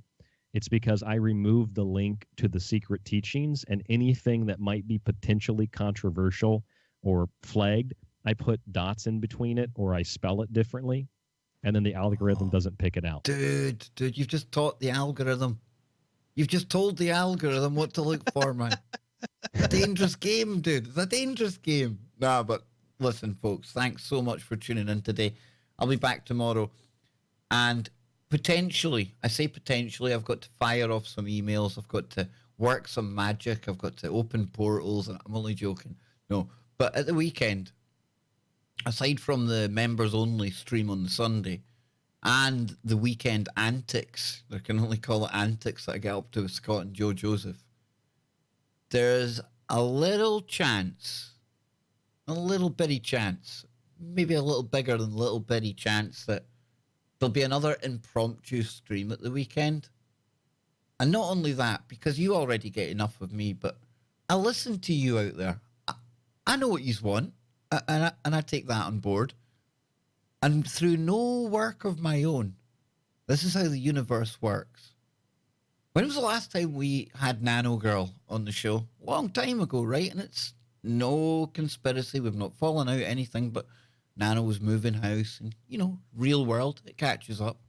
And it was just the other day, I noticed this start to call for a request that I reach out to Nano Girl, and I thought about it, and it was in my mind. And then guess who emails me earlier on today? Well, it doesn't take a rocket scientist or Elon Musk to figure out it was Nano Girl. So hopefully, Scott, I know I've cut you in half again. I don't know where Ryan went. He just cut off again. But hopefully at the weekend, we'll try and put it together so the Nano Girl, yes, your long-time favourite, could be back on the show. And again, I don't know yet, folks, so just watch social media, watch the Discord. If you want to join the Discord, it will be over on KBS Discord at protonmail.com. Just drop me an email there. I'll send you a link. KBS Discord at protonmail.com. And again, a big huge thank you to everyone for tuning in. And Scott, I can't actually... there we go. That was really... couldn't have you... No, now we've got two Scots and 1.5 Scots and Ryan in the middle. Now I'm confused. Ryan, you're back with us just in time to to say your goodbyes to these merry band of wanderers who came our way into the KBS stream today. Well, first of all, Kev, thank you for having me on the show again. It was good speaking with you, and it was good speaking with you as well, Scotty. I like the dynamic that all three of us have here when we do a show together. And I also want to add to your benefit, Kev, that when I enjoy listening to a show or when I support somebody, I'll drop their names often in my show for whatever that's worth and talk about them with other people. And I sincerely love the Kev Baker Show. It's one of the 5 shows. I say 5. Normally I listen to about 5 shows. And Kev Baker's one of the people that I listen to. And I respect Kev, and I appreciate you supporting him as much as I'm sure, and I know he appreciates the support. Because when you support Kev, it supports the platform. It supports the nature of that free expression. So other people, whether it's myself, Scotty, or it's Charlie, we can come together and we can have conversations and we can feed into each other's shows. And that just supports the whole idea of a free and open discussion. And that's so important, especially now. It's becoming even more important as people become whipped up into emotional, frantic hysterias, wanting to ban anything and to censor anything that with a beard like mine. Yeah, this beard is enough to get you banned alone. But I've got Ryan, beard before here I let you go, when will we have an answer to give the audience as to who's getting their hands on a free copy of the book? I should know by tomorrow morning. I'll look at I've got a hockey game here in Toronto tonight. I've got the Lightning and Toronto Maple Leafs. I'm going to go watch that. I'm from Tampa, so that's my way out of the darkness. Tomorrow morning, I'll look at the email and I will let you know. And remember, there are 2 people that are going to win digital copies as well. Absolutely fantastic. So, folks, for another time, I've had an absolute blast today. I hope you have as well. So much to listen to. It's going to be one of those ones I need to listen back to. So I'll be back tomorrow on the Safe Space, sometime around 5 p.m. in the UK. That's 9 a.m. over on the West Coast. So you get Ryan Gable for breakfast in the UK, and you get me for breakfast on the West Coast of America. I tell you, man, we've got this covered, dude. We don't even mean to be doing this, but we've got people covered here. And, of course, that's midday on the East Coast. And we'll be back tomorrow, Scotty, right? Tomorrow night we join forces again with that maniac, the master of illusion, the man who saved them 2 by 2 when it came to the flood, Joa.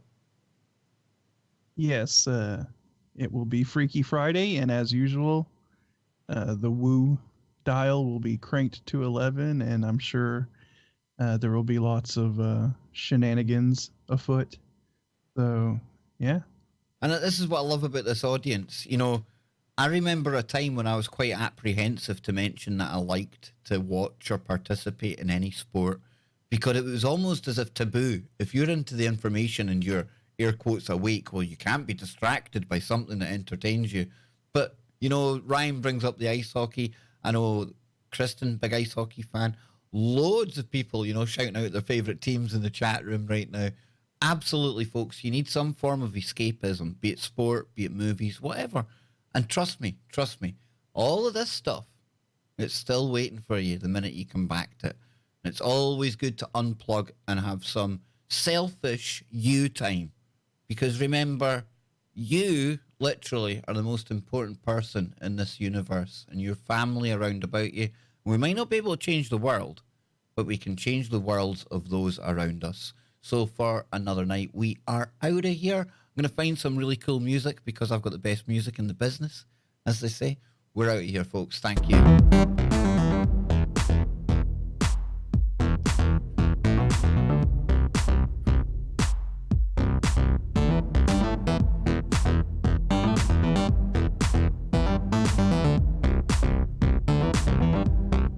I get to see Scott Lopez dance, and it's so cool, man. He loves it.